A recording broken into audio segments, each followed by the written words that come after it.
Hello everyone and welcome back. So last जो lectures हम लोगों ने अभी तक डिस्कस किए हैं जिसमें मैं आर्चेस के बारे में आपसे बात कर रहा हूँ कि बेसिकली आर्च क्या होता है या पैराबोलिक आर्च क्या होता है, सर्कुलर आर्च क्या होता है और किस तरीके से हम उसके ऊपर मैक्सिमम बाइंडिंग मोमेंट को कैलकुलेट कर सकते हैं, कैसे थ्रस्ट निकालते हैं, कैसे उसमें वर्टिकल रिएक्शन निकालते हैं और मैक्सिमम मूवमेंट कैसे सर्च करते हैं।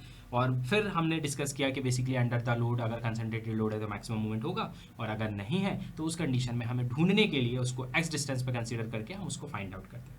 बट अब इसी के आगे एक और जो प्रॉब्लम इसमें होती है वो है temperature effect on three hinge arch.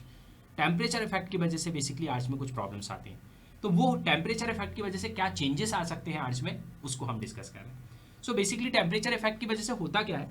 Temperature effect का मतलब ये होता है कि जब टेम्परेचर आपका राइज करता है, टेम्परेचर आपका नॉर्मली बढ़ता है, तो टेम्परेचर राइज करने की वजह से क्या होता है, आपकी जो आर्च है उसकी आर्च की लेंथ बेसिकली क्या होती है, एक्सपांड होती है, उसमें एक्सपांसन होता है, मतलब उसकी लेंथ बढ़ती है।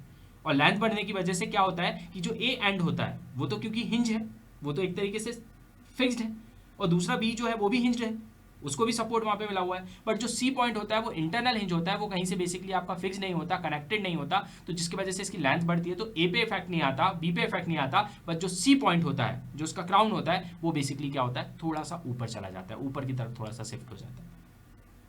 तो बेसिकली उसकी जो राइज होती है वो क्या हो जाती है, बढ़ जाती है। ये किसकी वजह से होता है, ये टेम्परेचर इफेक्ट की वजह से होता है। और इसकी वजह से कोई इस पर स्ट्रेसेस जनरेट नहीं होती, जीरो स्ट्रेस डेवलप होती है, मतलब टेम्परेचर राइज कर रहा है और इसकी वजह से एक्सपांसन इसमें इजीली हो पा रहा है, इस वजह से इसकी स्ट्रेसेस जो डेवलप होती हैं इसमें वो जीरो स्ट्रेसेस डेवलप होती है।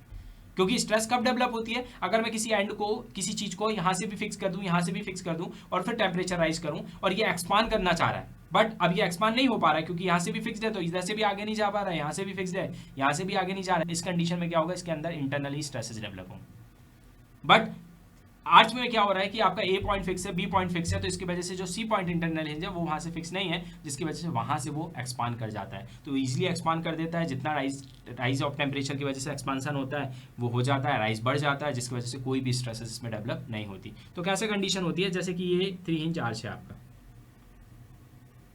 ये थ्री हिंज आर्च है, ये ए पॉइंट है, ये बी पॉइंट है और ये आपका सी पॉइंट है, राइट। ये इसकी लेंथ है जिसको आप एल बोलते हैं और ये इसकी राइज है जिसको आप एच बोलते हैं।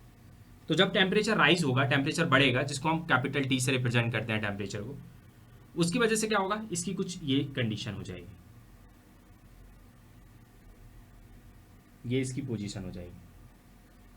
इसका मतलब क्या होगा, लेंथ बढ़ना चाह रही है बट क्योंकि यहाँ से फिक्स हिंज की कंडीशन दी हुई, यहाँ से हिंज है, यहाँ सपोर्टेड है, तो यहाँ से तो बढ़ नहीं पाएगी, तो वो क्या करेगी, ऊपर की तरफ बढ़ेगी, और वो बढ़ेगी तो यहाँ पे बढ़ जाती है, डी एच इसको आप बोल दीजिए। तो बेसिकली क्या हुआ, इसकी राइज बढ़ गई सी पॉइंट, और इसकी वजह से यहाँ पे कहीं पे भी कोई भी स्ट्रेसेस आपकी डेवलप नहीं होती, राइट। अब टेम्परेचर जब इंक्रीज होता है तो बेसिकली लेंथ बढ़ती है, जिसमें मैंने आपको बता दिया कि किस तरीके से लेंथ पे इफेक्ट ना आके उसकी राइज इंक्रीज हो जाती है, जिसको आप डेल एच बोल सकते हैं या डी एच बोल सकते हैं, या इसको आप डेल एच के फॉर्म में भी देख सकते हैं, नंबर ऑफ बुक्स में सी पॉइंट पे ये बढ़ेगा, ठीक। अब इसके बाद क्या होता है, change in rise of the arch. क्या होता है, जब ये राइज बढ़ती है तो ये जो राइज बढ़ती है बेसिकली इसको कैलकुलेट कैसे करते हैं कि टेम्परेचर के हिसाब से ये बढ़ी तो ये कितनी बढ़ी। तो इसको कैलकुलेट करने का तरीका होता है, ये डेल से रिप्रेजेंट की जा सकती है, जिसका फॉर्मूला होता है L square plus 4h square divided by 4h alpha into T.